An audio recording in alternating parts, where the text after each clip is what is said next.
Dear Papa Dudut, posible bang magtanim tayo ng matinding galit sa isang tao?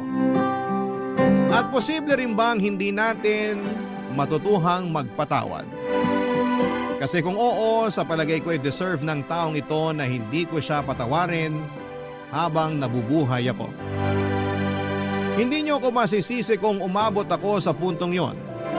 Bilang anak na sobra-sobra ang respeto at pagmamahal sa magulang, ang hirap lang tanggapin na isa sa kanila ang nagtulak sa akin para kamuhian sila. Pero bago ko ipagpatuloy ang kwento ko ay pabati muna ng isang magandang tanghali sa mga katulad kong avid listener ng Barangay Love Stories. Aksidente lang talaga yung pagkakadiskubre ko sa programa ninyo, Papa Dudut. Gusto ko lang talagang mag-browse online tapos ay nakita ko ang isa sa mga istorya ninyo na naka-upload sa YouTube. Dahil sa na-curious ako sa caption ay pinakinggan ko yon. Hindi ko namalaya na natapos ko na yung kwento at doon na nga nagsimula ang pagkahilig ko sa pakikinig ng BLS. Hindi ko lang akalain na magpapadala ako ng sulat sa Barangay LS at umasa na sana'y mapili ninyo ang sulat ko na itampok, Papa Dudut. Tawagin niyo na lamang po ako sa pangalang Dayanara, 34 years old at taga-Pasay. Nagtatrabaho ako sa isang hotel bilang housekeeping supervisor at meron na akong asawa. Sa Pasay rin talaga kami lumaki ng kapatid kong si Ricky na sa ngayon ay nakasampa na sa barko at nagtatrabaho bilang isang kusinero. Ang kwentong ibabahagi ko ay magsisimula noong 2013 kung saan ay nakatanggap kami ng balita tungkol sa tatay naming tripulante na na-injury sa barko. Nabalian siya ng binte at balakang matapos madulas noong kasagsagan ng malakas na bagyo sa kinakaroonan nila. Kaya naman napilitan siyang umuwi para magpagaling. Matagal-tagal na ring seaman si Papa, simula pa lang nung pinanganak ako ay sumampa na talaga siya sa barko. Siya lang kasi ang nagtatrabaho sa amin. Marami silang pangarap ni Mama at isa na nga doon yung makapagpatayo ng malaking bahay dahil nangungupahan lamang kami noong araw. Natupad naman yon pero hindi pa ito tapos gawin noong maaksidente ang tatay ko, Papa Dudut. Kaya nga hindi matanggap ni Mama ang nangyaring pansamantalang paghinto ni Papa sa pagtatrabaho dahil mas lalong matatagalan nang matapos ang pagpapagawa ng bahay namin, Papa Dudut.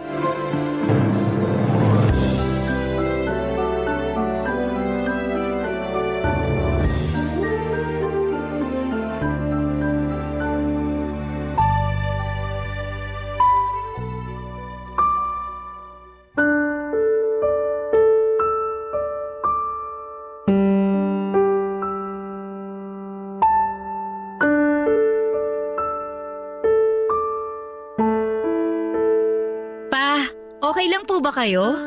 Oo naman, nak. Bakit mo natanong? Salubong po kasi yung kilay nyo eh. Nakakunot din yung noon ninyo kaya akala ko may masakit sa inyo eh. Sa ngayon wala pa ulit.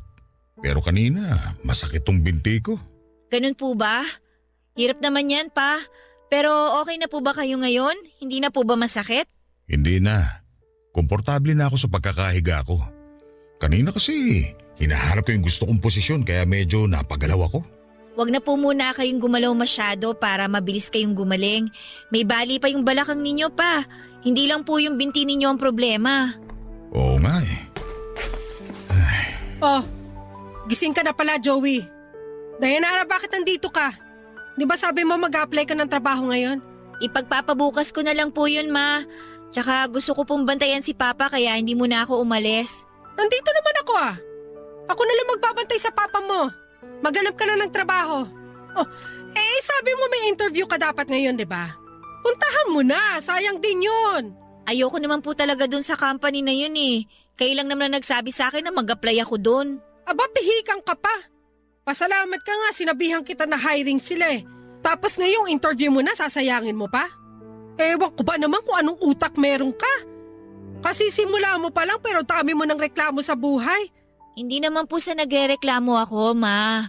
Ayoko lang po kasi talagang umalis kasi gusto kong alagaan si Papa. Wala namang mangyayaring masama sa papa mo kasi nga nandito naman ako. Hayaan mo na lang si Dayanara. Kung ayaw niya, edi wag. Marami pa namang ibang oportunidad. Anong kung ayaw, edi wag? Di ka ba nakakaintindi? Sayang nga yung oportunidad. Kung gusto mo, ikaw na lang ang pumunta sa interview na yon. Aba, bakit ako? Mas lalong ayoko. Kaya nga wag mo nang piliting tong si Dayanara. Tignan mo itsura niya. Halata namang ayaw niya tapos ikaw, todo yung pamimilit sa kanya. Ay, Joey, hindi ko naman siya pinipilit ng todo. Ang akin lang kung anong trabaho yun nandyan na basong gabanan niya. Hirap dito sa anak mo masyadong choosy. Hindi naman po ako masyadong choosy, Ma. Ah, basta. Yun din yun. Choosy ka. Ayoko lang naman na mawalan tayo ng pera.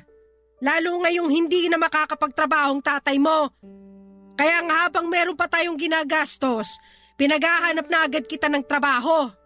Ano ba plano mong gawin sa diploma mo? Itago sa baul? Aba sana hindi ka nalang nag-aral. Sumusobra ka na, Salve. Anong sumusobra dun? Nagsasabi lang naman ako ng totoo. Hindi ganyan ang pagsasabi ng totoo. Dahil hindi mo na iniisip yung kapakanan at mararamdaman namin ng anak mo. Masyadong walang preno yung bibig mo. Kung nasasaktan ka pala sa mga sinabi ko, sana hindi mo hinayaan ang sarili mo na maaksidente. Hanggang ngayon, sana nandun ka pa sa barko at nagtatrabaho. Ma, tama na po. Ano ba? Sige! Pagkampihan kayo ng papa mo. Kakampihan ko po talaga si Papa kasi grabe na kayo eh. Sa palagay niyo ba gusto ni Papa yung nangyari sa kanya? Kaya nga aksidente eh. Walang may gusto at hindi rin inaasahan. Pero kayo kung makapagsalita parang wala kayong pakialam kay Papa. Sa sweldo lang niya kayo may pake. Nak, hayaan mo na mama mo. Ganyan na siya kahit noon pa. Anong ibig mo sabihin, Joey? Na mukha akong pera? Parang gano'n na nga. Ay, lintik talaga kayo mag-ama. Diyan na nga kayo. Pinaiinit niyo ang ulo ko. Pa, bakit naman ganun si Mama? Hindi ba niya naiintindihan yung sitwasyon? Ewan ko, nak. Pakiramdam ko tuloy wala akong silbi kasi nandito ako sa bahay natin. Nakaratay. Imbis na sana nagtatrabaho ko para may maipadala sa inyo. Wala po kayong kasalanan pa. Kaya huwag niyo sisihin ang sarili niyo. Pag gumaling po kayo, makakabalik na naman kayo sa pagtatrabaho. Doon na lang po muna tayo mag-focus sa pagpapagaling niyo. Papadudot kung ilalarawan ko si Mama ay masasabi kong may pagkamagastos siya. Mahilig din siyang magbida at magyabang sa mga kaibigan niya ng mga bagong gamit na binibili niya mula sa sweldo ni Papa. Tapos kaming mga anak ay madalas na tinitipid niya. Pangarap niyang may pagawa ang bahay namin pero hindi matapos-tapos dahil nauna niyang pagkagastosan ang mga luho niya. Hindi lang sila isang beses nag-away ni Papa dahil sa pagiging waldas niya. Maraming beses na pero sa huli si Papa pa rin ang pinapalabas na masama at maramot ni Mama. Kabaligtaran naman ang ugali ni Mama ang kay Papa.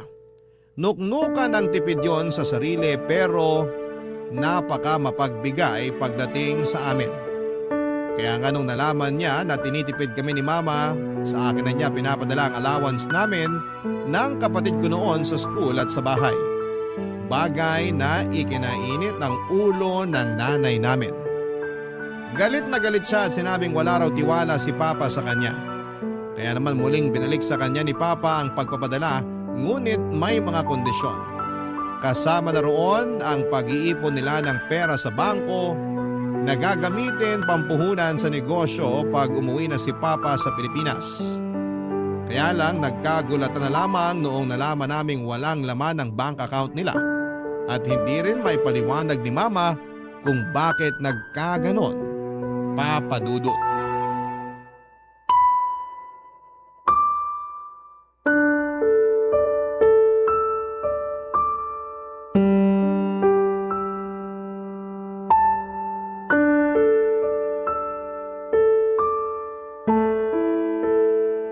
Ulitin mo nga yung sinabi mo.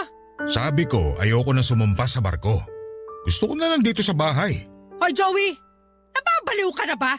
Ano bang klaseng tanong yan? Para ka namang ewan kausap Salvi. Matagal-tagal ko na rin pinag-isipan yun. Saka sa kondisyon kong to, malabo na ako makasampa pa sa barko. Sa edad kong to, hindi ko nga alam kung gagaling pa ako. 50 ka pa lang naman ah. Mga kaedad mo nga dito sa atin, nagbabanat pa ng buto. Yung iba mas matanda pa sa'yo. Tapos ikaw, nagkasakit ka lang na panghinaan ka na ng loob. Anong plano mo sa buhay kung hindi ka nasasampa sa barko? Nakuha mo pa talaga magtanong? Planado ko na nga sana yung mga gagawin ko rito kung hindi mo nilustay yung pera ko sa bangko. Ha? Sobra ka naman sa nilustay. Totoo naman na. Kasi kung nandyan yung pera, bakit wala ka maipakita sa akin? Dito ko rin naman sa bahay ginamit yung pera. Kaya wag mo nga akong paratangan na parang pinagnakawang kita. Bakit? Hindi ba? Sumasobra ka na, Joey! Oh, Ma, tama na po. Huwag niyo nang awayin si Papa. Siya ang nangaaway sa akin. Narinig mo ang sinabi niya? Pinagbibintangan niya ako, ninakawang ko siya. Sa bibig mo nang galing yan at hindi sa akin. Saan ko naman gagastusin yung pera, Aber? Saan pa? Di sa mga luho mo. Sa mga mamahalin mong bag, damit at mga alahas. Huwag mo pakialaman yung mga yon. Regalo ko yon sa sarili ko. Bakit hindi mo na lang kaya ibenta yung mga yun para may pakinabang naman? Bakit ko naman gagawin yon? Para magkapera tayo. Lalo na ngayon na hindi na ako sasampa ulit sa barko. Kulang pa yung pera ng pagbebentahan ng mga yun sa pang-araw-araw natin. Tapos gamutan mo pa. Paano na lang din tong bahay? Hindi na natapos-tapos. Ma, pwede ba tumigil na po kayo? Pera na lang ba talagang mahalaga sa inyo? Oo! Importante ang pera para mabuhay tayo. Nandito naman ako. Pag nagkaroon na ako ng trabaho, pwede na akong tumulong sa inyo ni Papa. Nak, hindi ka naman namin inuobliga. Hindi! Inoobliga ko siya, Joey. Huwag mo na nga babyhin niyang anak mo. Matanda na yan. Kung ikaw kaya yung magtrabaho kaysa inuobliga mo anak natin. Bakit ka naman gagawin yun? Nakakapikon ka na kasi. Kung makapagsalita ka, akala mo ganun lang kadaling kumita ng pera. Palibhasa, hindi mo alam yung hirap at sakripisyo ng pagtatrabaho sa labas kasi nandito ka lang sa bahay. Hindi naman ako nagpapalipas oras dito sa bahay ah. Mga nakakalimutan mo. Inaasikaso ko yung mga anak mo. Ma, sabi na tumigil na kayo eh. Hanggang kailan po ba kayo magtatalo tungkol sa pera? Yung nanay mong gastador pagsabihan mo. Bakit ako lang? Kausapin mo rin yung tatay mong inutil.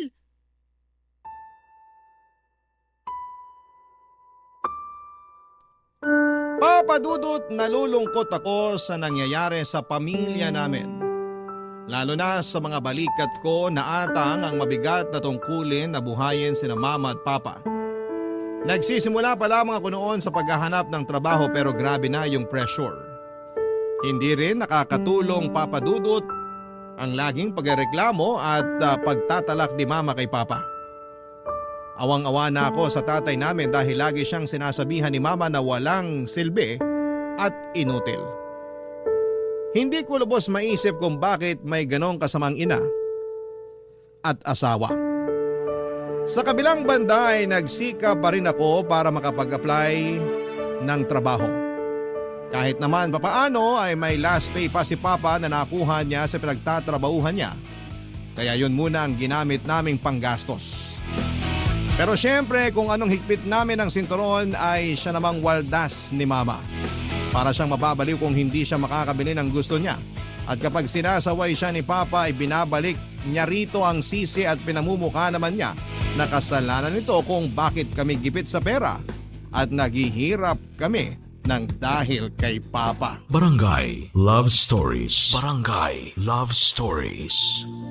Papa Dudut, dahil nagsisimula pa lamang ako sa trabaho ay hindi ganong kalaki ang sweldo ko. Kaya nga natuto akong mag-budget para mapagkasya lamang ang kinikita sa mga pangangailangan namin sa bahay. Kasama na doon ang allowance ng kapatid ko sa eskwelahan na noon ay graduating na rin at para din sa gamot ni Papa. Kaya nga pag wala na akong maibigay kay Mama na extra money ay naghihimutok siya sa akin at pinagsasalitaan ako ng hindi maganda. Halimbawa na doon ay yung tinitipid ko raw siya, hindi ko na siya mahal at maramot daw ako sa kanya. Papa Dudut, masakit para sa akin na makarinig ng mga salitang ganon mula pa mismo sa mama ko. Inaasahan ko kasi na maintindihan niya ang sitwasyon namin pero maling-mali ako. Kung tutuusin ay hindi naman kami umabot sa puntong wala na kaming makain. Meron pa naman.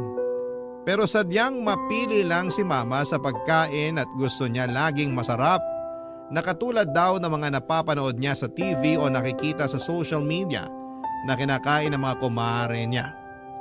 Kaya nga tuwing sweldo ko ay binibilhan ko siya pero ni minsan ay hindi siya nagpasalamat. Minsan madalas ay nagreklamo pa siya dahil nahuli raw ako ng bili at iba na ang craving niya ng mga oras na yon. Kaya nga tinamad na akong pasalubungan siya kasi pinamumukha niya sa akin na hindi ko siya ma-spoil katulad ng ibang anak na mga kaibigan niya. Bunga noon ay lagi na lamang akong malungkot, bagay na hindi nakaligtas sa mapag-obserbang mga mata ng tatay ko.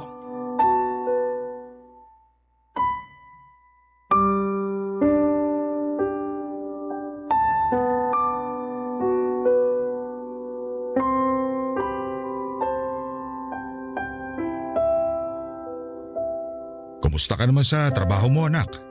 Okay lang naman po, pa. Mabait naman po sa akin mga kasamahan ko doon. Tinuturuan nila ako kapag hindi ko alam yung gagawin. Tsaka lagi nila akong pinupuri kapag nagagawa ko ng maayos yung trabaho. Lalo tuloy akong ginaganahan na pumasok. Naalala ko, may ganyan din akong kasamahan nun sa trabaho. Bale, boss ko siya. Lagi niya akong pinupuri kapag maayos ang trabaho ko. Kahit pareho kaming lalaki, nalalambingan talaga ako sa kanya. Pero sa totoo lang, hindi lang naman siya sa akin ganun.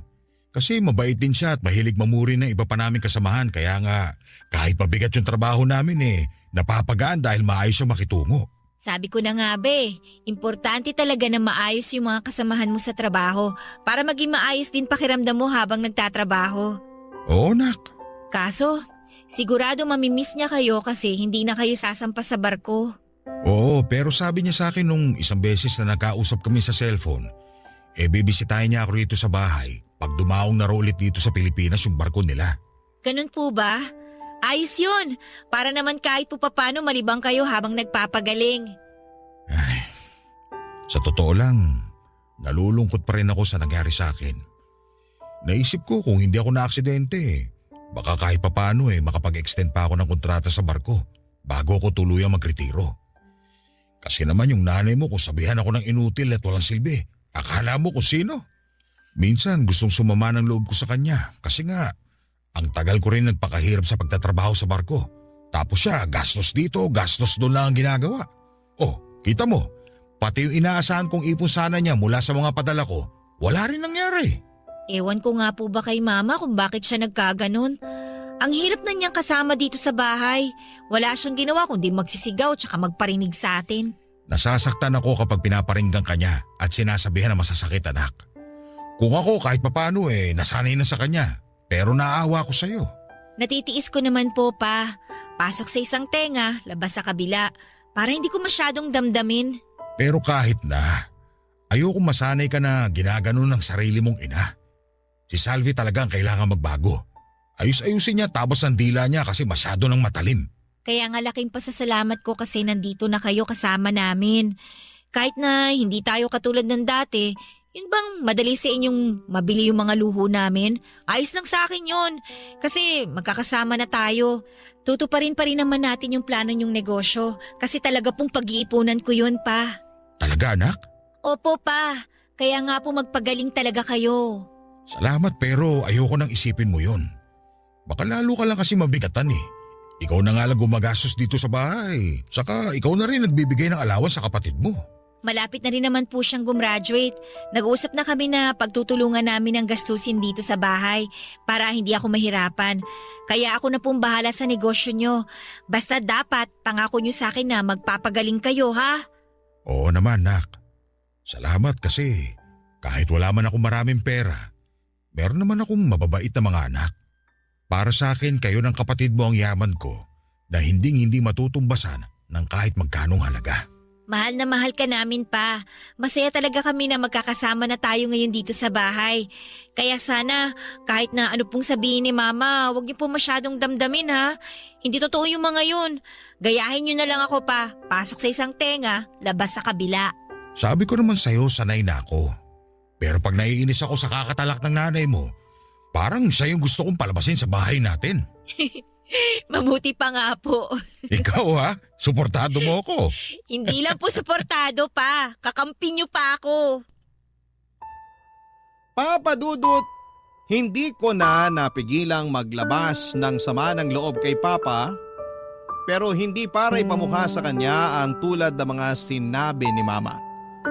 Thankful kami ng kapatid ko na ligtas si Papa at kasama na namin siya.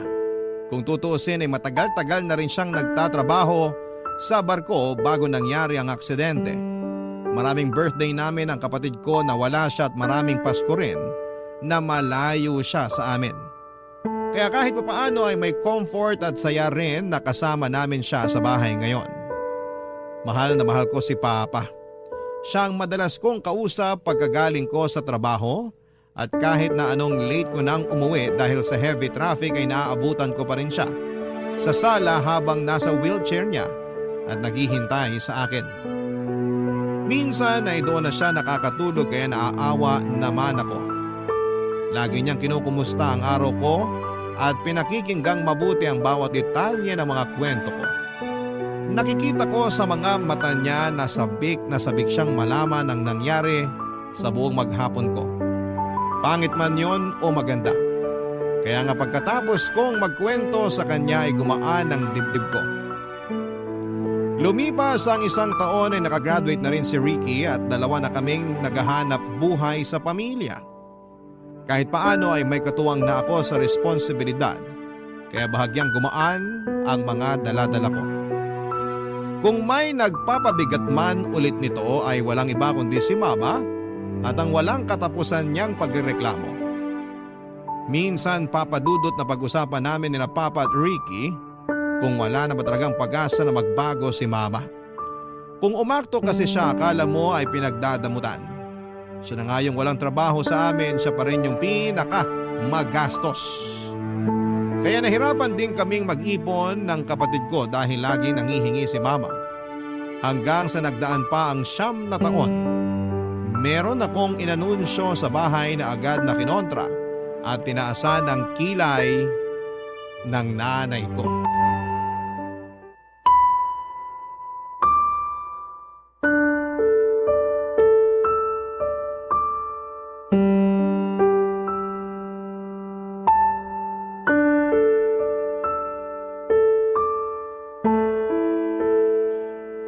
Nasaan na ba yung kapatid mong yon? Sabi niya po malilate daw siya. Pero nasabi ko na sa kanya yung sasabihin ko sa inyo ni Papa. Ano ba kasi yon? Bakit kailangan kausapin mo pa yung kapatid mo? May kinalaman ba siya rito? Meron po. Kasi miyembro siya ng pamilya natin. Tungkol saan ba yung sasabihin mo, Nak? Ano po kasi, Pa? Ano nga? Pa-suspense ka naman eh. Tumahimik ka nga, Salve. Napakadaldal mong babae ka. Nagsalita ang tahimik ko, no? Oh, mag-aaway pa kayong dalawa? Sabihin mo na kasi yung sasabihin mo. Sinasayang mo lang ang oras ko eh. May pupuntahan pa kami maya-maya ng mga kumari ko. Ma, aalis na naman kayo? Oo. Ayoko rito sa bahay natin kasama yung pilantod mong tatay. Kaunti na lang talaga mahampas na kita ng tungkod ko. Sige, subukan mo. Baka pilayan pa kita lalo. Pa, wag na po kasi kayong pumatol. Ma, wag niyo na kasing awayin si Papa. Yung tatay mo kasi. Pasensya na, anak. Mabalik tayo doon sa sasabihin mo. Ano ba yon? Plano na po namin kasi magpakasal ng boyfriend ko. Talaga? Magandang balita yan kung ganon. Ano magandang balita doon eh? Pag kinasal niyang anak mo, bubukod na yan sa atin. O sino magbibigay ng perang panggastos dito sa bahay? Ano ba pinagsasabi mo kumikita naman yung tindahan na binigay sa atin ng anak mo ha? Pero hindi pa rin sapat yun, no? Sa dami ba naman ng mga umuutang sa tindahan na pagkahirap-hirap singilin, madalas pa akong abonado dyan kaysa tumubo kaya wala rin kwenta. Anong ibig mong sabihin? Hindi na pwede mag-asawa at bumukod si Dayanara? Kasi gusto mong buhayin pa rin niya tayo, ganun ba? Aba bakit hindi? Mga magulang niya tayo.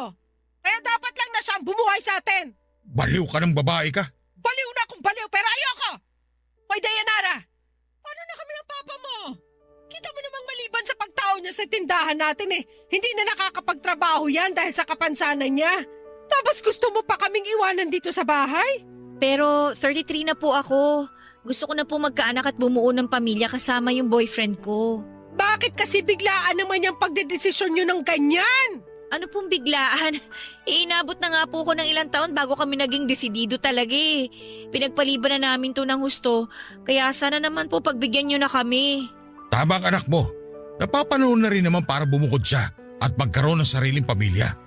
Kaya huwag mo na siyang pigilan. Paano na nga tayo pag umalis na rito si Dayanara? Mabubuhay naman tayo kahit bumukod siya. Hindi ako mabubuhay sa kakarampot na kita ng tindahan natin, Joey! Hindi ko naman po puputulin yung pagbibigay dito sa bahay, Ma. Mag-aabot pa rin naman po ako kahit papano. Siguro hanggat wala pa kaming anak. Paano kung mabuntis ka kaagad pagkakasal nyo? Eh di automatic hindi ka na mag-aabot sa amin. ATM ba talaga ang tingin niyo sa akin? Hindi po ba pwedeng magkaroon din ako ng sariling buhay? Ang tagal-tagal ko nang inuna tong pamilya natin. Ngayon na gusto ko ng pagtuunan ng sarili ko, nagkakaganyan kayo? Ayos lang sa akin na mag-asawa ka na, anak. Yang nanay mo lang talaga ang problema rito eh. Kung makapagsalita, akala mo mamamatay na sa gutom. Eh sa dami nga ng pwedeng kainin dito sa bahay, nasasayang na lang dahil ang arte-arte. Ako pa talaga maarte, ha? Please naman, wag na kayong mag-away oh. Napapagod na kasi ako sa kasasaway sa inyo eh. Ma, kinausap ko na si Ricky. Sabi niya siya na raw pang bahala rito sa bahay natin hanggat wala pa siyang pamilya. Wala pa naman daw siyang planong mag-asawa, kaya wala kayong dapat ipag-alala. Buti pa yung kapatid mo, iniisip kami ng tatay mo. Pero ikaw? Ha? Kanino ka ba nagmana? Napakadamot mo? Makasarili ka? Bahala ka sa buhay mo! Kahit mamaya mag-asawa ka na kung gusto mo! Hoy Salve, namumuro ka na talaga. Huwag mo ako pinagkakakausap! Inutil! Papa Dudut, pakiramdam ko talaga na mga panahong yon ay nakagawa ako ng malaking kasalanan samantalang gusto lang naman naming magpakasal ng boyfriend ko. Kung tutuusin ay 33 years old na ako noon pero kung pagbawalan ako ni Mama, para pa rin akong teenager. Gusto ko na magumpisa kami ng pamilya ng boyfriend ko dahil hindi na kami bumabata pa. May lahi pa naman kami sa side ng nanay ko na hirap ng magkaanak kapag tumungtong na ng 30 anyos. Mabuti na lamang at sinuportahan nila Papa at Ricky ang plano ko kahit na naging resulta noon ay sumama ng husto ang loob ni Mama. Pero hindi ko na lamang siya masyadong pinagtuunan ng pansin. Malungkot ako na tutulo siya sa pagpapakasal ko. Pero tinuloy ko pa rin ang matagal na naming plano ng boyfriend ko. Siyempre nakabudget pa rin ang wedding namin para makatipid at invited lamang ang mga malalapit naming kamag-anak at mga kaibigan. Kaso hindi pumunta si Mama. Pero masaya pa rin ako kasi nandyan sina Papa at Ricky. Pagkalipas ang isang linggo ay bumukod na ako. At kahit na malungkot na umalis ng bahay namin, ay nangako ako kay Papa na lagi siyang bibisitahin. Barangay Love Stories. Barangay Love Stories. Papa Dudut, masarap sa pakiramdam na nakakapanibago pala ang bumukod pero masaya naman kami ng mister ko dahil unti-unti na naming naisa sa katuparan ng plano naming pagbuo ng sariling pamilya. Thankful din ako sa kanya kasi hinintay niya ako. Ang hirap din kasi pag ikaw ang breadwinner ng pamilya. Parang wala kang karapatang unahin ang sarili mong buhay dahil meron kang binubuhay. Kaya nga malaking bagay ang pagkakaroon ng supportive na partner para lalong lumakas ang loob ko at hindi ako masiraan ng ulo. Lalo ba naman sa klase ng nanay na meron ako. Tulad ng pangako ko kay Papa ay dinadalaw ko pa rin siya sa bahay namin tuwing weekend. In fact, doon kami nagla-lunch. Kung tatanungin ninyo kung kumusta na kami ni Mama, malamig pa rin ang pakikitungo niya sa akin. Sinabi na lang ni Papa na hayaan ko muna at bigyan ng panahon para matanggap niya ang sitwasyon. Pero kapag hindi naman ako pumupunta sa bahay namin ay lagi ako nakikibalita sa kapatid ko sa mga nangyayari doon. At nalaman ko nga na napapadalas ang pag-aaway ni na Mama at Papa. Nagwo-worry na ako kaya naman kinausap ko na ang Papa ko nung isang beses na binisita ko siya sa bahay namin. At doon niya sinabi sa akin ang dahilan ng pagtatalo nila ng nanay ko.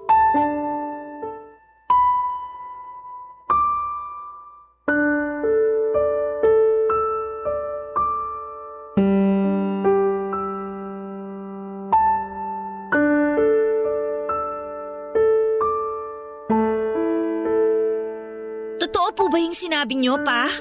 Oo, nak. May ibang lalaki ang mama mo. Huling-huli ko siya na madalas niyang kausap sa cellphone. Base sa kwento ng mama mo, mayaman daw yung lalaking nakilala niya sa kasino. Kasino? Nagkakasino si Mama? Oo. Kaya pala madalas nawawala yung benta namin sa tindahan kasi pinasusugal niya. Pero hindi naman po marunong magsugal si Mama. Saan po siya natutong magkasino? Malamang sa mga kumare niyang masamang impluensya. Pero napaisip ako baka matagal na rin niyang gawain yun. Pakiwari ko simula pa lang nung nagtrabaho ko sa barko. Kaya nga wala siyang maipakitang pera sa bangko pag uwi ko. Hindi naman po siguro. Kasi madalas niya nung pagkagastusan mga mamahaling gamit niya. Pero wala na yung mga yun ngayon. Ano pong ibig niyong sabihin? Binenta niya na lahat para may maipangsugal siya. Katulad ngayon, wala siya rito sa bahay. Malamang nandun yun sa kasino. Grabe naman po si Mama. Tapos nakuha niya pa manlalaki. Ibig bang sabihin nun, pinamumukha niya sa akin na kayang-kaya niya akong palitan dahil lang ganito ako? Hindi naman po siguro, Pa. Hindi naman nagbagong tingin sa akin ng mama mo simula nung mapilay ako. At kahit anong gawin ko para mapatunayan sa kanya na kaya ko pa rin magtrabaho, na may silbi pa rin ako sa pamamahay na to, wala pa rin saysay kasi hindi niya pa rin yun nakikita. Lagi lang niyang bukang bibig yung pagiging inutil ko. Huwag po kayong magsalita ng ganyan. Lalo na't hindi nyo naman po ginusto yung nangyari sa inyo. Tsaka, kahit may kapansanan kayo, masipag pa rin kayo, Pa. Sa totoo lang, bilib nga po ako sa inyo eh. Kaya huwag nyo pong pagsasalitaan ng masama ang sarili ninyo. Hindi ko lang mapigilan kasi nahihirapan na akong tiisin ng nanay mo. Imbis na tulungan niya ako para maging mabuti yung nararamdaman ko, dinadagdagan niya pa yung bigat sa dibdib ko. Buti na lang, nandiyan kayo ng kapatid mo. Kasi kung nagkataon na kaming dalawa lang ng nanay niyo, baka nasiraan na ako ng ulo. Tapos ngayon, dinagdagan niya pa yung atraso niya sa akin sa pagkakaroon ng ibang lalaki. Hindi na talaga siya nahiya sa akin, anak. Tama kayo. Sobra na si Mama sa mga ginagawa niya. Hindi na niya binigyan ng kahihiyan ng pamilya natin. Tapos binasus pa niya ang kasal ninyo. Hayaan niyo pa. Kakausapin ko siya pagdating niya. Baka mag-away lang kayo, nak. Mag-aaway po talaga kami kasi hindi nakakatuwa yung mga pinaggagawa niya. Iniisip ko lang na baka lalong mapalayo loob niya sa'yo pag nalaman niyang sinumbong ko yung panlalalaki niya. May karapatan naman po kaming malaman yon kasi mga anak niyo kami. Isang buong pamilya tayo kaya dapat alam din namin ang mga nangyayari sa inyo. Hindi naman porke bumukod na ako eh. Wala na po akong pakialam sa inyo dito. Siyempre, nag-aalala po ako sa inyo. Lalo na ngayon na gumagawa pala ng kalukuhan niya si Mama. Ay, ewan ko ba sa mama mo? Hindi ko na alam kung anong gagawin ko sa kanya. Nasasaktan ako pero mas lamang yung pagod ko na pakisamahan yung ugali niya. Kaya hindi ko na lang di siya kinukompronta. Kaya siguro iniisip niya na ayos lang sa inyo yung ginagawa niya dahil hindi kayo nagsasalita. Pero ako nang gagawa nun pa. Kakausapin ko si Mama at kung kailangan na makarinig siya ng mga hindi magagandang salita, hindi ako mangingime para naman magtanda siya. Nakakapagod na siyang intindihin. Puro na lang problemang dala niya sa pamilya natin. Papa Dudut, hindi ako makapaniwala na meron pa palang ilalabas na mas masama ang ugali ni Mama nang malaman ko mula mismo kay Papa na may ibang lalaki siya. At hindi na siya nahiya dahil dinadala pa raw niya ang lalaki niya sa pamamahay namin.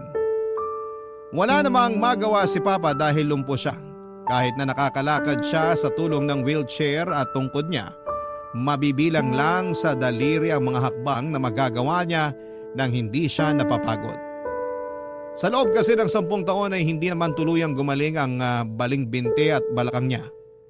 Kaya naman, nakadagdag-dagop yon sa pagsasama nila ni Mama.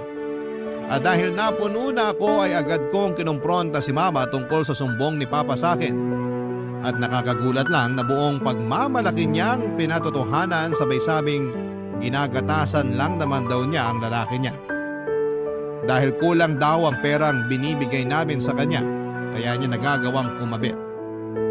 Kinilabutan ako sa katwiran ni Mama dahil napakabaluktot. Tapos ay hindi ko akalain na magagawa niyang gumamit ng ibang tao makuha lamang niya ang mga bagay na gusto niya. Para na niyang binenta ang dignidad niya kapalit ng pera. Ang sakit-sakit sa parte ko bilang anak na wala akong magawa sa kalokohan ng mama ko. Tapos mas doble yung sakit dahil harap-harapan niyang iniiputan si Papa sa ulo. Kaya nga nung napuno na ako sa kanya ay tinakot ko siya na pwede namin siyang idemanda dahil kasal siya pero may kinakalantaring iba. Sa kabila ng lahat ng napag-usapan namin ay hindi niya pa rin tinigilan ang pakikipag-ugnayan sa lalaki niya. Isang araw, isang pangyayari ang aktwal kong nasaksihan sa bahay namin nang dumalaw ako doon, Papa Dudut.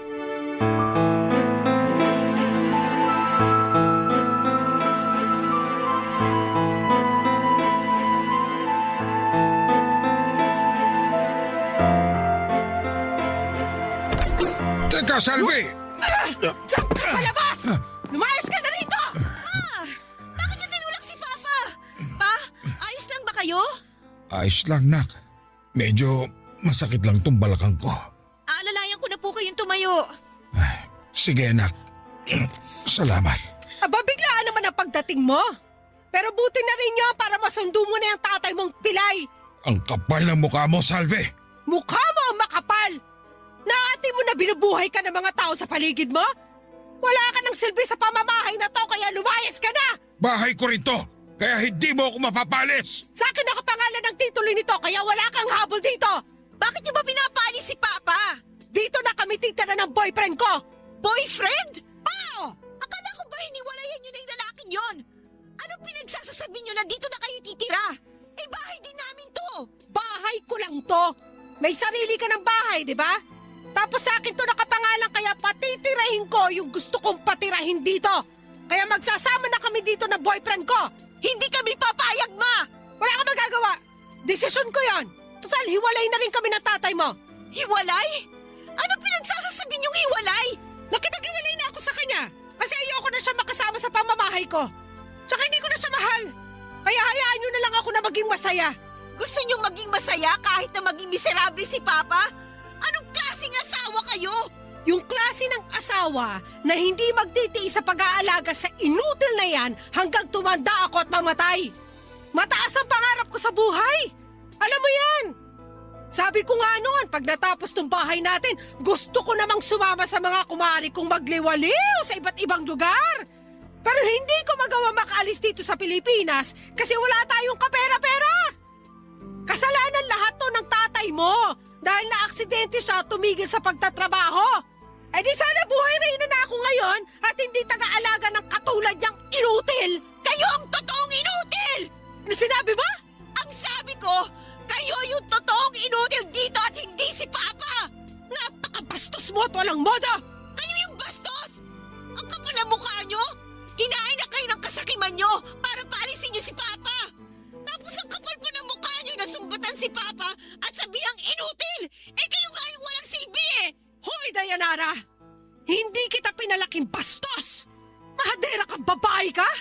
Masusungal-ngal talaga kita! Anong pinalaking pinagsasasabi nyo? Hindi naman talaga kayo naging nanay sa amin ng kapatid ko! Tsaka, nagpapasalamat ako dahil hindi nyo ako pinalaki! Kasi kung nagkataon, eh di nagmana ako sa pagiging galit ninyo! Itiko mo na yung bunganga mo! Magsama kayo niyang tatay mong inutil! Umalis na kayo sa harapan ko! Mga buwisit kayo sa buhay ko! Mga salot! Papa Dudut, wala na kaming nagawa noong pinaalis kami ni Mama sa bahay. Ayaw na rin namang makisama sa kanya ni Papa kasi pagod na raw siya at nasasaktan sa mga pinaggagawa ng nanay ko. Kaya naisipan kong isama na lamang siya sa bahay namin ng asawa ko. Tapos nung sumunod na araw ay nalaman kong pinaalis na rin ni Mama sa bahay si Ricky. Mabuti na lang at may kakayahan ng makarenta ng sariling mauupahan ng kapatid ko kaya hindi naging problema ang tutuluyan niya. Galit na galit kami kay Mama pero mas nangibabaw doon yung mga katanungan tulad ng paano niya nagawa sa amin ang mga bagay na yon. Samantalang kami ang pamilya niya. Ayaw na rin naman siyang ipademanda ng papa ko dahil dagdag gulo lang daw yon. Sinabi rin niya na hayaan na lang namin si Mama sa kagustuhan nito. Kaya kahit labag sa kalooban namin ang kapatid ko ay sinunod namin ang desisyon ni Papa at nirespeto ang gustong mangyari ng tatay namin. Tuluyan na kaming kinalimutan ng nanay namin, Papa Dudut, at kinalimutan na rin namin siya. Pero lagi pa rin siyang naaalala ni Papa kaya madalas siyang malungkot. Wala naman akong magawa para mabawasan ang sakit na nararamdaman niya. Kasi sa tuwing nakikita ko siyang malungkot at palihim na umiiyak, ay nadudurog ang puso ko. Bilang anak, ayaw kong nasasaktan ng magulang ko. Pero wala naman akong magawa para maayos pa ang nasira naming pamilya dahil kay Mama. Kaya lang akala ko ay wala nang lalala pa sa sitwasyon, pero pagkalipas lang ng 2 buwan ay na-stroke ang tatay namin na naging dahilan para tuluyan na siyang kunin sa amin. Ang sakit-sakit mamatayan ng tatay. Habang sinusulat ko po ito ay naiiyak pa rin ako. Hindi ko alam kung papaano ilalarawan ang sakit. Kulang na lang ay mamatay din ako ng araw na yon. At magpahanggang sa ngayon ay hindi ko pa rin tanggap ang nangyari kay Papa. Sinisisi ko pa rin si Mama na hindi man lang dumalaw sa burol at libing ng tatay namin. Kaya nga lalong nadagdagan yung galit at hinanakit ko sa puso ko para sa sarili kong ina. Alam ko naman na dapat matutuhan kong magpatawad, pero sa ngayon kahit na anong gawin ko ay hindi ko pa rin mahanap ang pagpapatawad na yon sa puso ko. At sa nakikita kong ugali ng nanay namin ay yun bang mas pinagtatawanan niya na wala na talaga siyang pakialam sa amin ng kapatid ko. Sa kasalukuyan, Papa Dudut, ay nagpapatuloy pa rin naman ang buhay namin ng kapatid ko. Kinakaya namin ang bawat araw kahit na wasak kami. Nami-miss pa rin namin ang tatay namin at kapag nakakaramdam kami ng kalungkutan ay masasayang ala-ala na lamang na kasama siya ang iniisip namin. Ipinagpapasa Diyos na lang din namin ang karma para sa aming nanay. Hanggang dito na lamang po ang sulat ko, Papa Dudut, at umaasa ako na sana'y mapili po ninyong i-ere sa inyong programang Barangay Love Stories ang kwento ko. Maraming salamat and God bless sa Barangay LS 97.1. Ang inyong forever nakapuso at kabarangay, Dayanara. Dear Papa Dudut, dumanas na ba kayo ng matinding kahirapan sa buhay na ultimo ulam ninyo sa kanin ay asin na lamang? Ako kasi at ang pamilya ko ay oo. Maswerte na nga lang kami kung may asin. Pero kapag nakaluwag at nakapagdilihensya si tatay ng pangulam namin, bumibili siya ng noodles na pinaghahatian naming magkakapatid.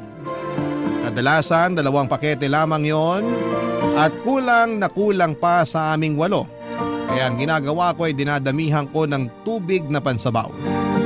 At kapag matabang ay inaasinan na lang namin, kaya nga malaki talaga ang pasasalamat ko sa asin. Dahil binigyan nito ng lasa ang matabang at walang kasusta-sustansya naming pamumuhay noong araw.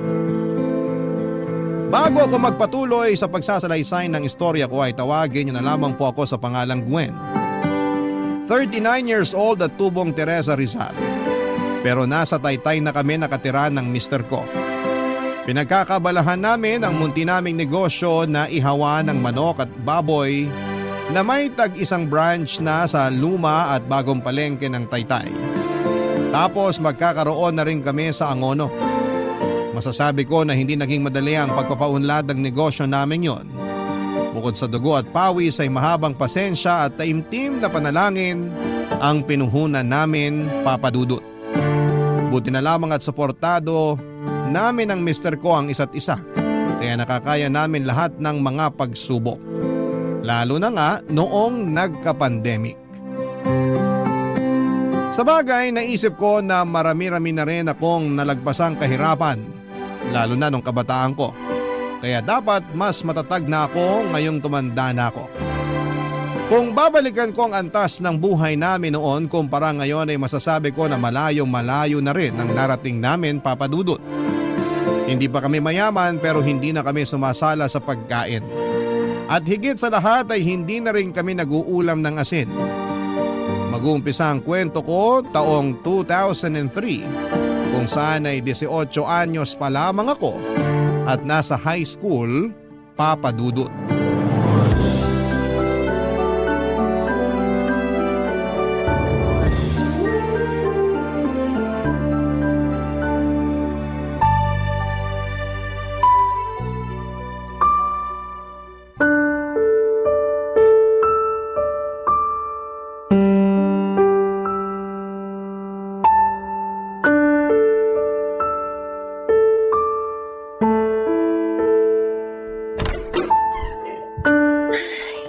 Nandito na po ako, Nay. Hala, ang dilim. Bakit wala po tayong kuryente? Di na kasi tayo nakakabayad dun sa pinagkakabitan natin, kaya pinutulan na nila tayo. Tiis na lang muna uli tayo sa kandila, anak. Gipit na gipit tayo. May sakit pa kapatid mong sumunod sa'yo. Ay, ang init na naman po nito mamaya. Pero magpapaypay na lang po ako.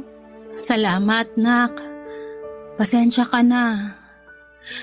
Ay, nga pala, bakit ginabi ka yata? Nag-practice pa po kami ng sayaw para sa presentation namin sa school bukas eh. Nakakapagod nga po. Sakit na ng binti at balakang ko paulit-ulit na lang. Di kasi makuha nung iba kong kaklase yung step eh. Kaya mo't. At hindi ka man lang nagpaalam sa amin ng tatay mo. Sana naabangan ka niya at nasundo dyan sa may highway. Alam mo namang delikado eskinita papunta rito sa atin. Biglaan po kasi, Nay. Tsaka ayos lang naman po ako. Buti na lang din walang nagiinuman dyan sa labas kaya dire-diretso ako nakauwi rito. Ay, kamuntik na pala akong habulin ng aso ng kapitbahay nating bruha. Buti na lang di nakatalon dun sa gate nila. Lampa talaga. Eh, kumain ka na ba? Hindi pa nga po. May kanin pa po ba? Oo, pero baka malamig na. Sabawan mo na lang para lumambot. Ay, sige po, Nay. Sakto, gutom na ako. Hala, ano po to, Nay? Literal na sabaw lang? Oo, pero may lasa naman yan. Tinimplahan ko yan ng asin at paminta. Yan lang kasi kinaya natin pang ulam, nak. Pasensya ka na. Parang nakakawalang gana naman po tong kainin. Sana hinaluan nyo man lang kahit talbos ng kamote para may ngunguyain ako. Isasabaw mo naman sa kanin, yun na lang nguyain mo. Saka wala na akong mahihinga ng libreng talbos ng kamote ngayon. Lahat may bayad kulang nga pambili natin.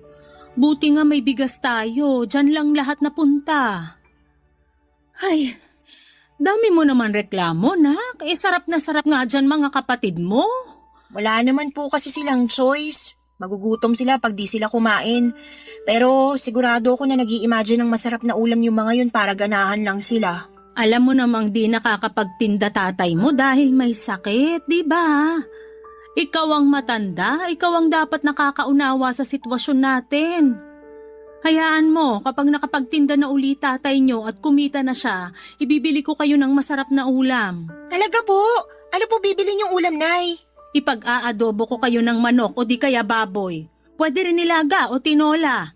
Gusto ko po sinigang. O sige, magsisinigang tayo pero sa ngayon, pagtiyagaan mo na lang muna yung kanin at sabaw. Lamang tiyan din naman yan. Ano pa nga ba? Sige po, kakainin ko na po, Nay. Ay, teka. Buti naalala ko. Kunin ko lang po sa bag ko. Ano yan? Tanan! Fish cracker po. Gabi na, magsisitsirya ka pa? Di ko naman po ito papapakin. Uulamin ko po ito. Feeling ko kasi di talaga ako mabubusog sa kanin at sabaw, Nay. Hay nako, dami mo talagang arte. Siyempre, ako naman po kakain eh. Di naman kayo. Kaya nga mag-aral ka ng mabuti nang magkaroon ka ng magandang trabaho. Para kapag kumikita ka na, mabibili mo lahat ng pagkaing masasarap na gusto mo. Ganun po talaga gagawin ko pag kumikita na ako. Di na tayo mag-uulam ng sabaw lang dahil meron na rin pong karne at mga gulay. Pero sa ngayon, i-imaginein ko na lang muna na sinigang tong ulam natin para mabusog ako. Sige, maiwan na kita. Matutulog na ako kasi inaantok na ako. Patayin mo na lang kandila pagkatapos mong kumain, nak. Opo, Nay. Good night po. Pangatlo ako sa magkakapatid at pangalawa sa matandang babae. Taho vendor ang tatay Simon namin at taong bahay naman si Nanay Wilma. Nakatira lamang kami sa maliit na barong-barong na may tagpi-tagping yero at dingding na plywood. Sunod-sunod kaming magkakapatid kaya naman hindi nalalayo ang agwat ng edad namin sa isa't isa. Ako na lang ang nag-aaral sa amin dahil huminto na ang ate at kuya ko para mamasukan ng trabaho. Nangatulong sa Maynila si ate samantalang si kuya ay nagtrabaho sa peryahan bilang utusan at tagalinis. Pero hindi sila regular na nagpapadala ng pera sa amin. May sariling pamilya na kasi si kuya tapos si ate ay nalaman na lamang namin na nakipagtanan sa boyfriend niya. Simula noon ay naatang na sa mga balikat ko ang responsibilidad bilang panganay. Kaya ganoon na lamang ang tampo ko kina nanay at tatay papadudot. Sa kabila ng lahat ay mahal ko naman ang aking pamilya. Dumarating lang talaga sa punto na nauumay na ako sa pamumuhay namin. Dagdag pa yung nakikita ko na parabang kontento na sina nanay at tatay sa estado ng buhay namin noong araw. Yun bang ayos lang kung may makain at ipagdasal na lang sa Diyos na maghimala kung wala. Mabait si nanay at maalagang ina papadudot pero madali siyang malungkot at malugmok. Mahina rin ang loob niya kaya kahit na anong oportunidad ang dumating sa kanya, tulad ng magandang trabaho ay hindi niya sinusubukan o pinapasok man lang. Hindi raw niya kaya at natatakot siyang magkamali. Si tatay naman ay masipag sa paghahanap buhay pero may ugali siya na hindi ko gusto, papadudot.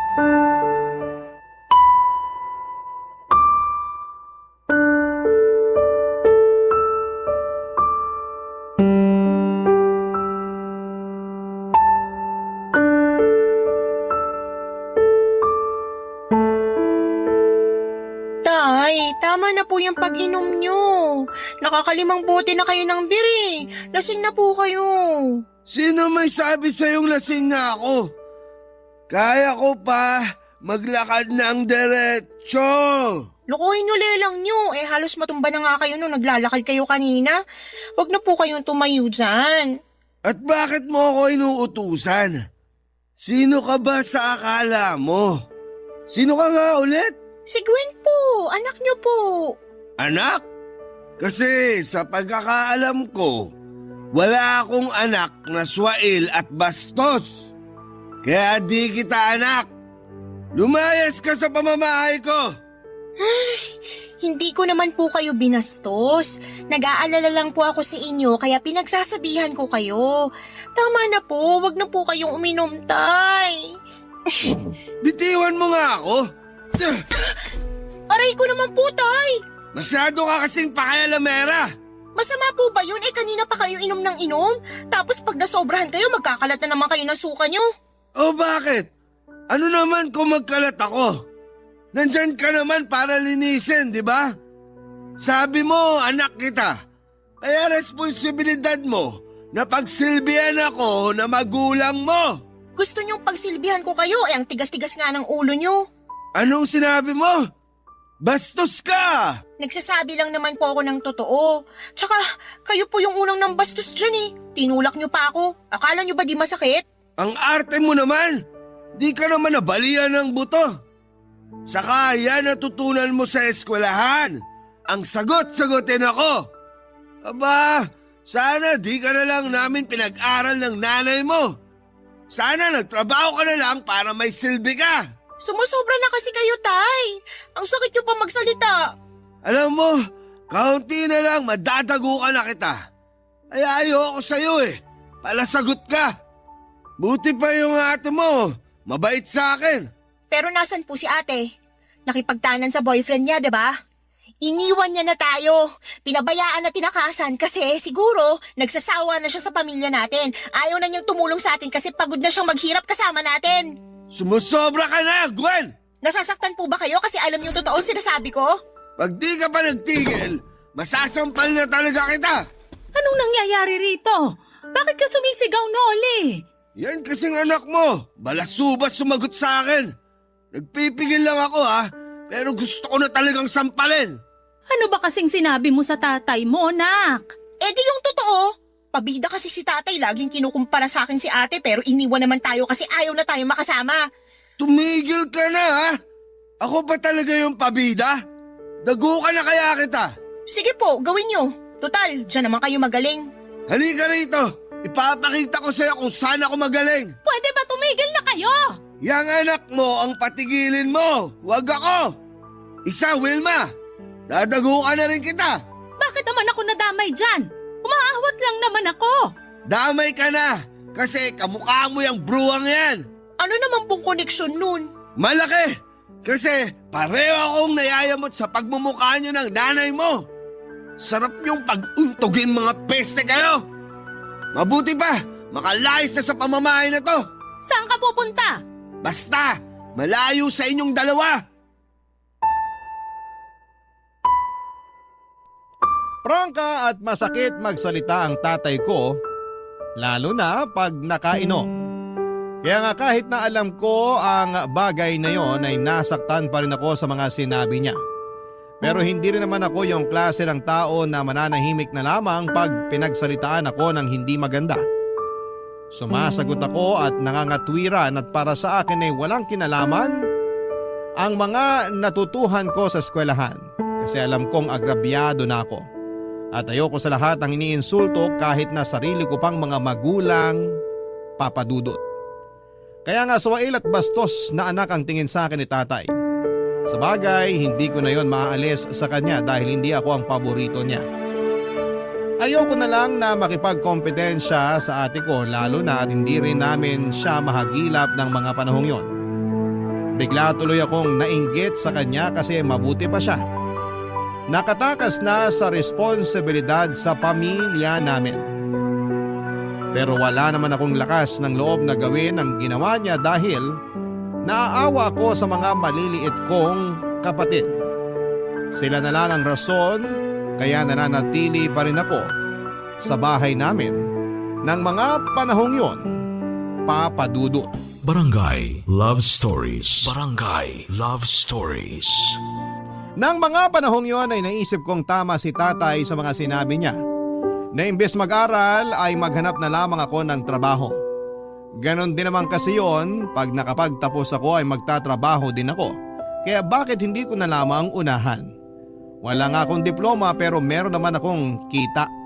Saka malaki ang maitutulong noon sa pamilya ko na porgang-porga na sa pag-uulam ng noodles, sardinas at sabaw na may asin at paminta. Gusto ko namang makatikim ng fried chicken ang mga kapatid ko at magagawa ko lamang yon kung kumikita na ako ng pera na pambili. Nung una ay sinubukan kong mag-working student pero hindi ko talaga kinaya. Sa uli sinuko ko na lamang ang pag-aaral ko at nag-full-time tendera ng tinapa at ng dilis sa palengke papadudot. Mababa lang ang sahod ko noon, nasa 250 pesos isang araw. Pero malaking halaga na yon para sa akin. Kaso'y hindi ko pa rin kayang bumili ng lechong manok. Kaya nagtiyaga na lamang kami sa pritong manok per piraso na nabibili sa kanto. Masarap naman kahit puro harina at tumitigas pag malamig na. At least, hindi na asin o noodles ang inuulam namin dahil may nangunguya ng laman ng totoong manok ang mga kapatid ko. Masaya na sila doon kaya masaya na rin ako. At proud din ako sa sarili ko dahil nakakapag-abot na ako ng pera kay nanay ng mga panahong yon, papadudot.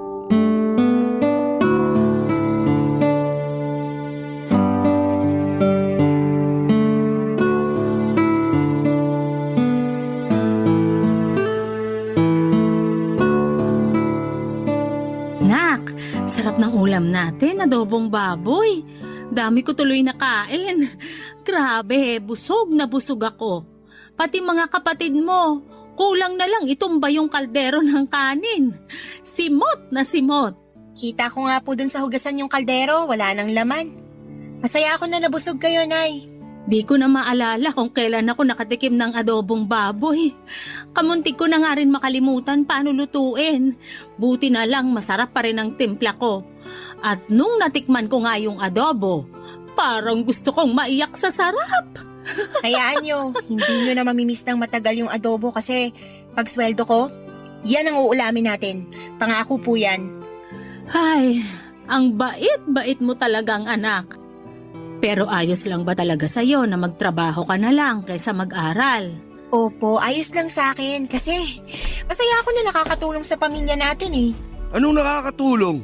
Kakarampot nga lang kinikitang mo dun sa trabaho mo. Noli naman, wag mo naman pagsalitaan ng ganyan si Gwen. Ang yabang kasi magsalita niyang anak mo. Akala mo kung sino. Hindi naman kalakihan yung sinesweldo. Porke nakapagbigay lang ng pambigas at pangulam. Mabuti nga po ako may naibibigay pambigas at pangulam. Kayo? Oh, kita mo na. Ang yabang mo magsalita. Nagsasabi lang naman po ako ng totoo, Tay. Kahit na maliit yung kinikita ko, napapakain kong pamilya natin. Pero kayo? Ano ako? Baka nakakalimutan mo. Ako bumuhay sa inyo ng mga kapatid mo. Binuhay nyo kami sa sabaw na inasinan at nilagyan ng paminta. Yun po ba yung pinagmamalaki nyo? Sumusobra ka na talagang babae ka. Ay, Noli, ano ba? Masyado kang madaldal. Bakit mo naman sinampal ang anak mo? Ang yabang-yabang niyang anak mo eh. Hindi naman kayabangan yon. Nagsasabi lang naman siya ng totoo. Ano? Kinakampihan mo yung anak mong yan? Oo, kasi tama naman siya. Masipag ka nga magtrabaho pero yung kita mo sa bisyo mo lang na pag-iinom na pupunta. Tapos kami ng mga anak mo nagtitiis na lang sa kung anong mabibili ng kakarampot mong bigay. Aba, gusto mo pati ikaw sampalin ko? Sige, subukan mo. Talaga? Ako pang hinahamon mo ha? Wag nyo pong sasaktan si nanay. Nagkampihan pa talaga kayong dalawa. Sarap niyong pag-untogin. Pwede ba umalis na nga po kayo? Kanina ayos-ayos namin nag-uusap dito tapos dumating lang kayo para manggulo. Kung ikaw kaya palayasin ko sa pamamahay na to, baka nakakalimutan mo sinong batas dito. Hindi ko po nakakalimutan pero sana umayos naman kayo. Hindi na po tamang ginagawa niyo, Tay. Habang tumatagal, mas bumibigat pagdadala natin sa buhay ng dahil sa inyo at sa bisyo niyo. Hanggat hindi ikaw ang gumagastos sa bisyo ko, wala kang karapatan pagsalitaan ako ng ganyan. Anak lang kita. Tatay mo pa rin ako. Umalis ka na, Noli. Di ba lalabas ka? Ganyan ka naman eh. Pagkagaling mo sa trabaho, lagi kang pumupunta sa mga barkada mo. Aalis talaga ako. Hindi mo na ako kailangang pagsabihan. Pero sana, umalis na rin yung anak mo. Kasi naiirita ako sa pagmumukha niyan. At saan naman pupunta si Gwen? Baka nakakalimutan mo na dito siya nakatira. Di ikaw na lang yung umalis. Total, wala ka namang silbi. Anong sinabi mo? Ay, ang hirap sa'yo. Ang hilig mong maglaro ng tanga-tangahan. Kainis, makalis na nga. Iyon ang unang beses na sinampal ako ni tatay kaya magkahalong gulat at galit ang naramdaman ko ng araw na yon. Hindi ko na rin pinigilan ang sarili ko na maglabas ng sama ng loob dahil pakiramdam ko ay sasabog na ako. Para sa akin wala siyang karapatang saktan ako kahit na siya pa ang tatay ko. Pakiramdam ko ay nanliit ako sa mga sinabi niya at nawala ng saysay ang pagtatrabaho ko para sa pamilya namin. Kaya umiyak na lamang ako pagkatapos noon at tinext ko ang boyfriend ko para magsumbong sa kanya, Papa Dudut. Makalipas ang 1 linggo ay nag-decide akong umalis na lamang sa bahay namin para makipag-live-in sa boyfriend ko. Masama pa rin kasi ang loob ko kay tatay at nakadagdag sa bigat nang nararamdaman ko yung hindi namin pagpapansinan sa bahay. Minsan nagpapasaring pa siya kung gaano ako kasamang anak kasi maramot daw ako. Sinasaway naman siya ni nanay pero nauuwi lang yon sa away kaya naaaburido na ako. Sukan-suka na ako sa bahay namin kaya ginusto ko na lamang bumukod. Hindi naman nila ako napigilang umalis lalo na ni nanay at ng mga nakababata kong kapatid.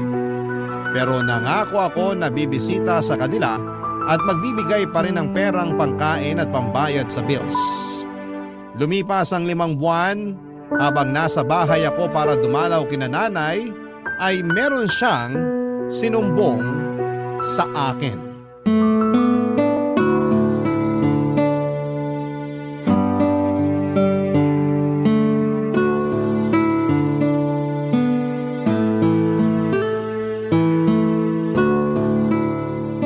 Nay, sigurado po ba kayong ayos lang kayo? Oo, nak. Ayos lang ako. Mukha kasi kayong may sakit kaya nag-aalala ako eh. Ay, wala akong sakit. Pagod lang ako at puyat kaya matamlay ako tingnan. Bakit po kayo pagod at puyat?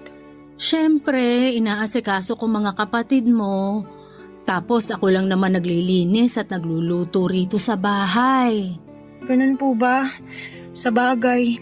Pasensya na po kayo kung umalis ako rito sa atin Bakit ka naman humihingi ng pasensya? Siyempre, naisip ko baka masama loob niyo sa akin kasi iniwan ko kayo. Hindi yun ang nasa isip ko, nak. Saka nasa tamang edad ka na para magdesisyon sa sarili mo. Bukod doon, di naman kita masisisi kung gusto mo nang lumagay sa tahimik kasama yung boyfriend mo. Wala kasing kapayapaan tong pamamahay natin. Lalo ngayon na... Na ano po? Wala, nak. Iba na lang pag-usapan natin. Kamusta ka naman? Kayo ng boyfriend mo? Ayos lang po kami, Nay. Pero, curious po ako sa sinasabi niyo kanina. Ha? Wala naman akong sinasabi Meron po. Ayaw niyo nga lang pag-usapan. Ayoko na kasing idamay ka. Problema na namin yun ng tatay mo. Ayoko nang isipin mo. Mas lalo ko po yung iisipin kung hindi niyo sasabihin. O sige. Pero ipangako mong makikinig ka muna sa akin. At kapag sinabi ko na, sana wag mong kamumuhian ng tatay mo. Alam ko may samaan kayo ng loob, pero hindi sana gumatong-tong malalaman mo. Depende po, Nay. Hindi ko po may papangako. Gwen naman. Sabihin niyo na po kasi kinakabahan na po ako Sige, sasabihin ko na. Ay, may babae ang tatay mo. Ano po? Totoo po ba yon? Oo, totoo yun. Umamin din naman siya. Paano niyo po nasabi na wag kong kamuhian si tatay? Grabe naman po yung ginawa niya. Oo nga. Pero pinatawad ko na siya. Pinatawad niyo? Oo, kasi asawa ko siya, nak. Tatay niyo pa rin siya. Pero kahit na, ano naman kung tatay namin siya, bakit niyo hahayaang tarantaduhin niya kayo? Nay naman Siyempre, mahal ko pa rin naman si Noli. Kayo ba mahal niya? Kasi kung oo, bakit siya nang bababae? Napakawalang respeto, Nay. Ewan ko ba naman sa tatay mong yun? Kung kailan tumanda, saka nagkaganyan. Akala ko ba nagbago na si tatay pero lalo lang siyang lumala. Huwag ka nang magalit sa tatay mo. Matanda na naman siya Naturingang matanda pero walang pinagkatandaan. Kung kayo kaya niyong di magalit, pues ibahin niyo ako, Nay. Baka kaya ganun kasi pangit na ako sa paningin niya. Ano po? Hindi po. Hindi ganun yun, Nay. Naisip ko lang kaya nagawa niyang tumingin sa iba. Sira ulo lang talaga si tatay. Hindi na siya nahiya sa inyo at sa mga kapatid ko. Nagawa niya pa talagang mambabae. Nakakainis siya. Tsaka, huwag niyo nga po siyang ipagtanggol, Nay. Tingnan niyo itsura niyo. Stress na kayo. Nagkukunwari pa kayong di apektado kahit na nahihirapan at nasasaktan na kayo sa ginagawa ni tatay. Ano bang gagawin ko? Alangan namang layasan namin siya ng mga kapatid mo. Sige, saan kami pupunta? Ikaw lang at si Noli ang kumikita sa pamilya natin. Hindi ko kayang buhayin mga kapatid mo, nak. Pasensya ka na kung may mahina kang nanay. Di ko lang po matanggap na ginagalong kayo ni tatay.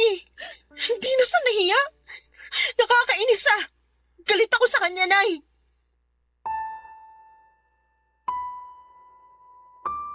Habang pinakikinggan ko si nanay ay lalong kumukulo ang dugo ko. Hindi ko na rin tinago ang pagkadismaya ko kay tatay. Lalo akong nagngit-ngit sa galit dahil sa mga nalaman ko. Hindi na ba siya nahiya? Kasi kung oo, ang kapal naman ang pagmumukha niya. Pero naaawa rin ako sa nanay ko dahil wala siyang magawa, Papa Dudut. Natatakot siya na iwanan ni tatay kaya tiniis na lamang niya ang katarantaduhan nito.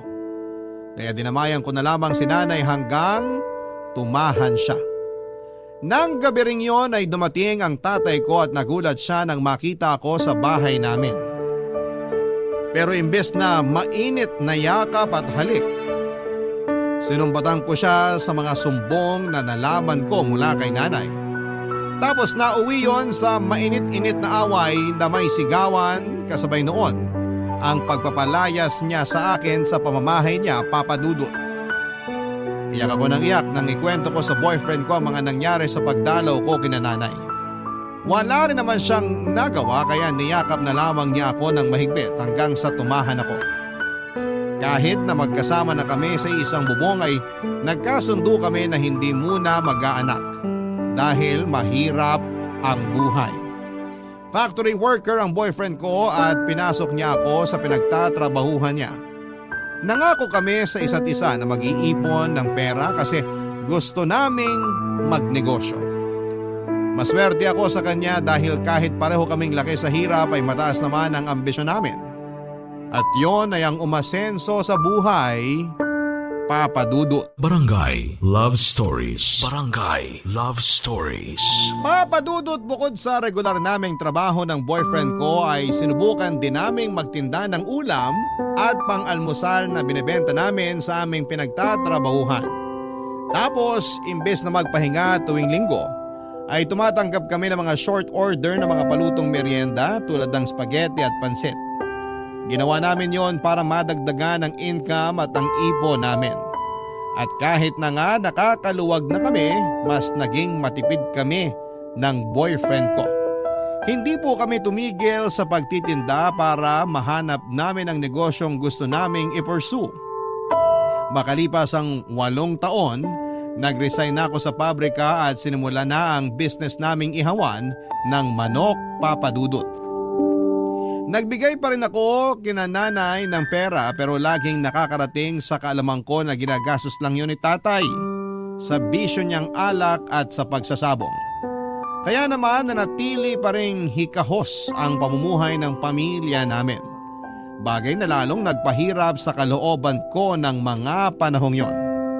Nasabi ko na lamang sa sarili ko na ang bigat nilang dalhin dahil nauubos ako sa kanila. Ang hirap nilang tulungan kasi sinasamantala nila ang kabaitan ko. Pero hindi na lamang ako masyadong nag-isip ng masama dahil pamilya ko pa rin naman sila. Si tatay lang naman talaga yung mahirap pakisamahan sa amin dahil nagbago na siya.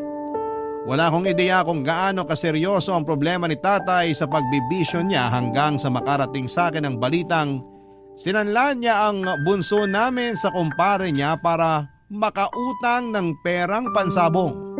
Agad ko namang tinubos ang kapatid ko at kinumpronta ang tatay ko, Papa Dudut.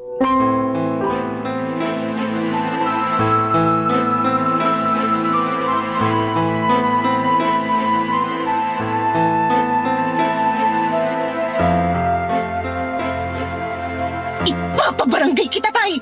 Wag, nak! Patawarin mo ako! Paano ko po kayo mapapatawad? Patong-patong na mga kasalanan niyo sa amin?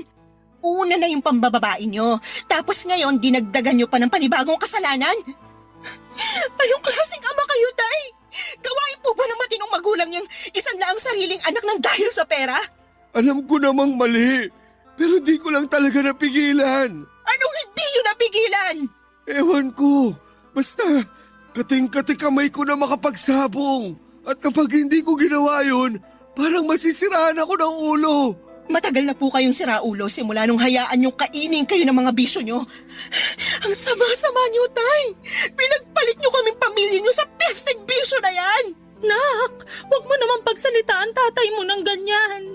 Nagsisisi na naman siya sa ginawa niya eh. Huli na para magsisi kasi nagawa niya, nanay. Tsaka naririnig niyo bang sarili niyo? Pinagtatanggol niyo si tatay matapos niyang isan lang kapatid ko. Nasisiraan na ba kayo ng bait? Hindi, pero tatay mo pa rin siya. Desperado lang siya kaya niya nagawa yun, pero alam kong hindi na niya uulitin.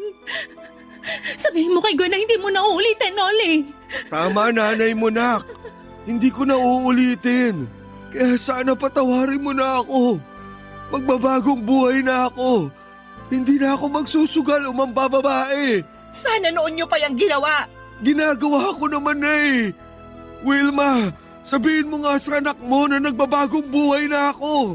Bigyan mo na ng isa pang pagkakataon ng tatay mo. Maawa ka sa kanya, nak. Ewan ko sa inyo, Nay. Hindi ko maintindihan kung bakit imbis na yung kapatid kong kampihan nyo, tatay pa rin talaga kayo kampi.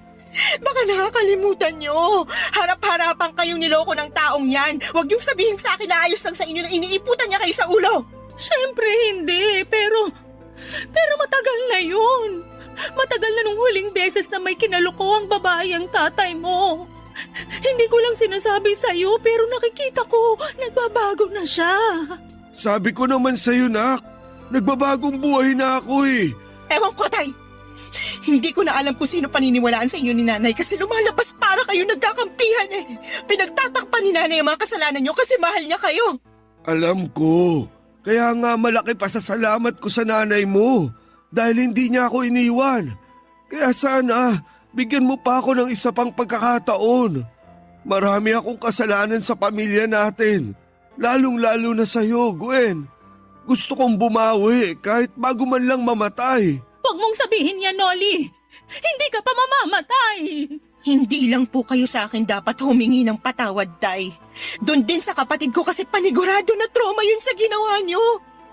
Kaya nga desidido akong ipabarangay kayo. Pero sige, bibigyan ko pa kayo ng isa pang pagkakataon. Kaso pag naulit po to, hindi ko na kayo mapapatawad. Salamat, nak. Salamat talaga. Pangako, hindi ko na uulitin. Galit na galit ako kay tatay ng mga panahong yon. Marami akong tanong sa kanya dahil hindi ko lubos maisip na magagawa niya yon sa sarili niyang anak. Wala siyang konsensya at gusto ko siyang turuan ng leksyon sa pamamagitan ng pagpapakulong sa kanya. Pero nagmakaawa si nanay na huwag ko nang gawin yon. At nang mahimasmasan naman si tatay sa katarantaduhan niya ay umiyak siya. Dahilan para lalo kong maramdaman na maawa sa kanya, Papa Dudut. Parang nagbalik yung dati naming tatay na nawala matagal na panahon na ang nakakalipas at napalitan ng ganid at makasariling tatay nang malulong siya sa bisyo. Iba talagang nagagawa ng adeksyon. Mabuti na lang dahil natauhan na siya ng mga oras na yon. Pero takot na takot pa rin sa kanya ang mga kapatid ko. Hindi ko naman sila masisisi dahil nakakatroma ang mga pangyayaring yon. Pero pinatunayan ni tatay na gusto na niyang magbago matapos niyang lumuhod sa amin at magmakaawa na patawarin na namin siya. Simula noon ay tinigil na ni tatay ang kanyang mga bisyo at nag-focus na lamang siya sa pagtatrabaho. Bumalik po siya sa pagtitinda ng taho pero naaawa na ako sa kanya kasi matanda na siya para magbuhat ng mabigat at maglakad ng malayo. Kaya nga inalok ko sila ni nanay kung gusto nilang magtindahan para naman kahit nasa bahay lang ay kumikita na sila. Hindi naman sila tumanggi kaya pinondohan ko ang bagong negosyo nila. Unti-unti ay kumita ang tindahan nila nanay kaya naipaayos nila ang bahay namin. Masasabi ko po na nakaahon na kami mula sa kahirapan nang dahil sa aming pagsisikap at pagtutulungan.